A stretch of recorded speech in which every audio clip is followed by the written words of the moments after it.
નમસ્કાર વિદ્યાર્થી મિત્રો, મેથ્સ ટ્રીકમાં આપનું સ્વાગત છે, જેમાં આજે આપણે ગુણોત્તર અને પ્રમાણના એવા દાખલાની ચર્ચા કરવાની છે કે જેમાં તમને સિક્કાઓની સંખ્યા અથવા તો રૂપિયાનું પ્રમાણ આવા જે પ્રશ્નો જે છે એ પૂછી શકે. તો આવી અલગ અલગ 3 મેથડ છે કે જેમાંથી આપણને અલગ અલગ દાખલા પૂછી શકે. તો દરેકની ચર્ચા આપણે આ વિડીયોમાં કરવાની છે. શરૂઆત કરીએ પહેલા પ્રશ્નથી.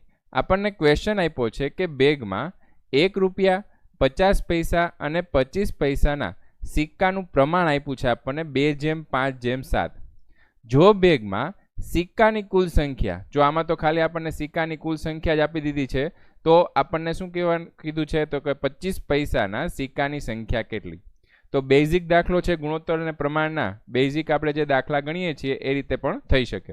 તો અહીંયા આપણે શું લઈ લઈએ 2:5:7 નું પ્રમાણ જે છે તો આપણે લઈ લઈએ 2x + 5x + 7x. કુલ સંખ્યાની વાત કરી છે એટલે આપણે x સાથેનો ગુણાકાર કરી દઈએ તો એના બરાબર ટોટલ સિક્કાઓની સંખ્યા કેટલી છે 154 છે. તો અહીંયા લખી નાખીએ આપણે 154. હવે તો કે દરેકનો સરવાળો કરી નાખીએ તો થઈ જશે 14x = 154. 7 ને 5 12 ને 2 14. હવે તો 154 ના છેદમાં 14 કરો એટલે તમારો જવાબ કેટલો આવશે 11. x બરાબર કેટલા થઈ જશે 11 થઈ જશે. હવે આપણને શું પૂછ્યું છે તો સિક્કામાં આપણને 25 પૈસાના સિક્કાની સંખ્યા પૂછી છે. તો 25 પૈસા જે છે એનું પ્રમાણ કેટલું હતું 7. તો આપણે 7 અને x વડે ગુણેલું હતું. તો 25 પૈસાના સિક્કાની સંખ્યા જે છે એ કેટલી આવી જશે 77 આવી જશે. 7 × 11. એવી રીતે 50 પૈસાની પૂછેલી હોત તો 55 જવાબ આવત. અને એવી જ રીતે 1 રૂપિયાનું પૂછેલું હોત તો શું આવત 2 × x એટલે કે 22. આટલા સિક્કાઓની સંખ્યા જે છે એ હોઈ શકે. તો આવી રીતે આપણે આ જે બેઝિક દાખલો જે છે એના વિશે ચર્ચા કરી. હવે થોડોક એના કરતાં અલગ રીતે પૂછાય છે દાખલો, એના વિશે જો ચર્ચા કરીએ તો બેગમાં 1 રૂપિયા 50 પૈસા અને 25 પૈસાના સિક્કાનું મૂલ્ય, જો અહીંયા આપણને પ્રમાણ નથી આપ્યું, શું કીધું છે સિક્કાનું મૂલ્ય આપ્યું છે આપણને 2:3:4. એટલે આપણે એમ કહી શકીએ કે 2 રૂપિયા છે, પછી 3 રૂપિયા છે અને 4 રૂપિયા છે. તો હવે આપણે આની ગણતરી કેવી રીતે કરવાની છે? હું એમ કહું કે 1 રૂપિયો જે છે એનું મૂલ્ય 2 રૂપિયા એટલે કેટલા સિક્કા હોય 2 જ સિક્કા હોય. પણ 50 પૈસા હોય એનું મૂલ્ય 3 રૂપિયા હોય તો ટોટલ સિક્કાની સંખ્યા કેટલી થઈ જશે 6 થઈ જશે. તો જ એનું રૂપિયાનું મૂલ્ય કેટલું થઈ જાય 3 થઈ જાય. આવી રીતે આપણે ગુણોત્તરની ગણતરી કરવાની છે. અને 25 પૈસાનું આપણને પ્રમાણ કેટલું આપ્યું છે 4 એટલે કે 4 રૂપિયા આપ્યા છે. તો 4 રૂપિયા કરવા માટે આપણે કેટલા 25 પૈસા જોશે? તો આપણને ખ્યાલ છે કે 4 25 પૈસા બરાબર 1 રૂપિયો. તો અહીંયા થઈ જશે 16. એટલે કે આપણું હવે નવું પ્રમાણ જે છે એ કેવું મળી જશે 2:6:16. હજી આપણે આને જો કટ કરીએ તો કેટલું આવશે 1:3:8. આ આપણને સાચું પ્રમાણ જે છે એ મળી શકે. હવે આપણે આની ગણતરી જે છે એની શરૂઆત કરીએ. તો જો બેગમાં સિક્કાઓની સંખ્યા કેટલી હોય 180 હોય તો 50 પૈસાના સિક્કાઓની સંખ્યા કેટલી? હવે આપણે આ બેઝિક દાખલો જે છે એના જેવો થઈ ગયો. કેવી રીતના ગણવાનું? x + 3x + 8x બરાબર કેટલું આવશે? સિક્કાઓની સંખ્યા કેટલી છે 180 છે. તો હવે આપણે આની ગણતરી કરીએ તો થઈ જશે 8 ને 3 11 11 ને 1 12. તો 12x બરાબર શું થઈ જશે 180. તો 15 × 12 12 × 15 બરાબર કેટલા થઈ જશે 180. તો x બરાબર કેટલા આવી ગયા 15 આવી ગયા. હવે આપણે શું પૂછેલું છે તો 50 પૈસાના સિક્કાઓની સંખ્યા કેટલી? તો 50 પૈસાના સિક્કા માટે આપણે અહીંયા 3x લખીએ છીએ. તો 3 × 15 બરાબર કેટલા આવશે 45. આવી રીતે 50 પૈસાના જે સિક્કાઓ જે છે એની સંખ્યા આપણે મેળવી શકીએ. જો આપણને અહીંયા 1 રૂપિયાનું પૂછેલું હોત તો કેટલા આવત 15 આવત. અને આપણને 25 પૈસાનું પૂછેલું હોત તો 8નો 15 સાથેનો ગુણાકાર જે આવે એ જવાબ એ તમારો શું હોત તો 25 પૈસાના સિક્કાઓની સંખ્યા. આવી રીતે તમે કોઈ પણ વસ્તુ જે છે એ મેળવી શકો છો. ત્યારબાદ હજી આપણે ત્રીજા પ્રકારના દાખલાની વાત કરીએ. તો બેગમાં 1 રૂપિયા 50 પૈસા અને 25 પૈસાના સિક્કાઓની સંખ્યા આપણને પૂછેલી છે. કેટલી છે? સિક્કાઓની સંખ્યા આપી છે આપણને કેટલી 2:3:10 ના પ્રમાણમાં છે. પણ હવે આપણને શું પૂછેલું છે કે બેગમાં 72 રૂપિયા છે. જો અત્યાર સુધી આપણને સિક્કાઓની સંખ્યાને એ રીતના આપતા હતા, અહીંયા આપણને શું કીધું છે 72 રૂપિયા છે, એટલે આપણને કિંમત જ આપી દીધી છે. તો ત્રણેય સિક્કાઓની સંખ્યાનો સરવાળો જીપીએસસીમાં પૂછાયેલો દાખલો છે. આપણે આની ગણતરી કેવી રીતના કરવાની છે?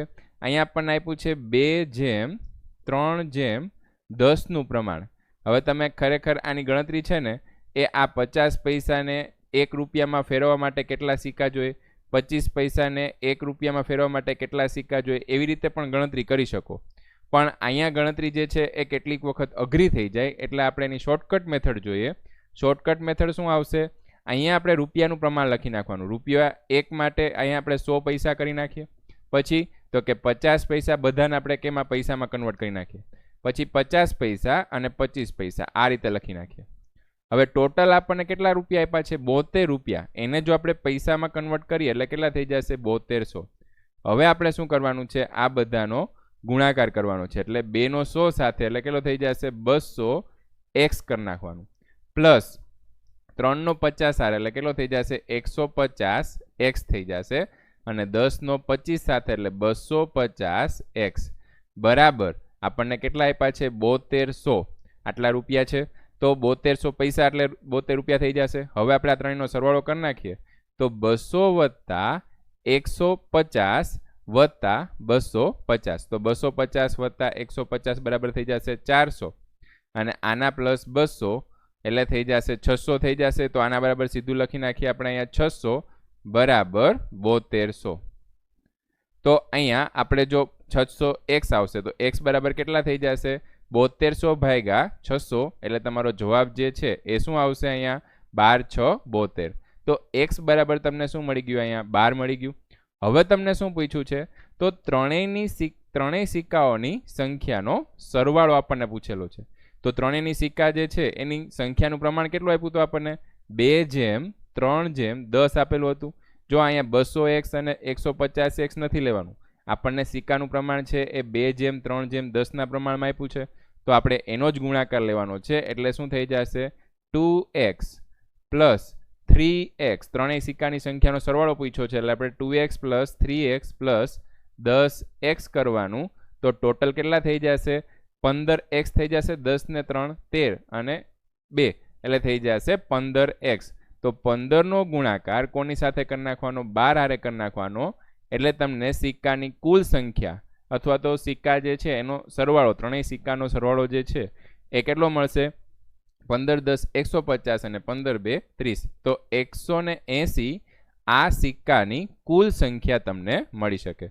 તો આવી રીતે જીપીએસસીમાં પૂછાયેલા દાખલા જે છે એની પણ ગણતરી તમે સહેલી રીતે કરી શકો. ફરી એક વખત કહી દઉં છું, 2:3:10 પ્રમાણમાં આપ્યું છે.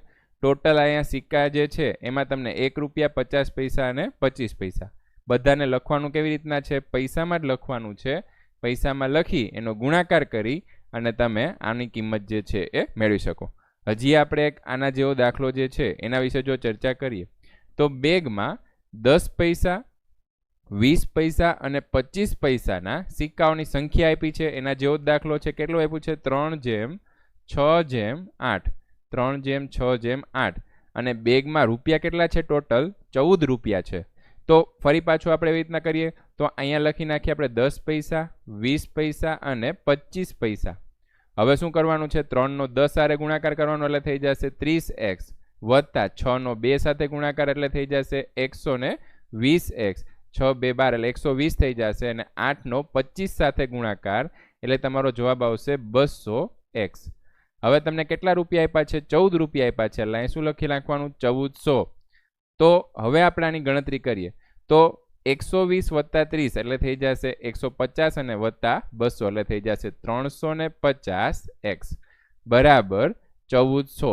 તો 350 ગુણ્યા 2 એટલે થઈ જશે 700 ને 700 ગુણ્યા 2. તો x બરાબર તમારો જવાબ આવશે 1400/350 બરાબર કેટલા આવે? 4. તો આપણને શું પૂછ્યું છે? ત્રણેય સિક્કાઓની સંખ્યાનો સરવાળો કેટલો આવશે? 3x વત્તા 6x વત્તા 8x. 8 ને 6 14, 14 ને 3 17. તો 17x થઈ જશે. અહીંયા કેટલું આવશે? 17x. તો 17નો 4 સાથેનો ગુણાકાર એ તમને શું આપશે? ત્રણેય સિક્કાઓની સંખ્યાનો સરવાળો આપશે. તો અહીંયા 17નો 4 સાથે ગુણાકાર 7 4 28 અને 4 1 4 ને 2 6 17 4 68. તો 68 સિક્કા જે છે, આ 68 જે છે એ ત્રણેય સિક્કાની સંખ્યાનો સરવાળો આપણે કહી શકીએ. તો આવી રીતે આપણે કોઈ પણ દાખલા જે છે એની ગણતરી કરી શકીએ. હાલ આપણે આટલું રાખીએ છીએ. આભાર.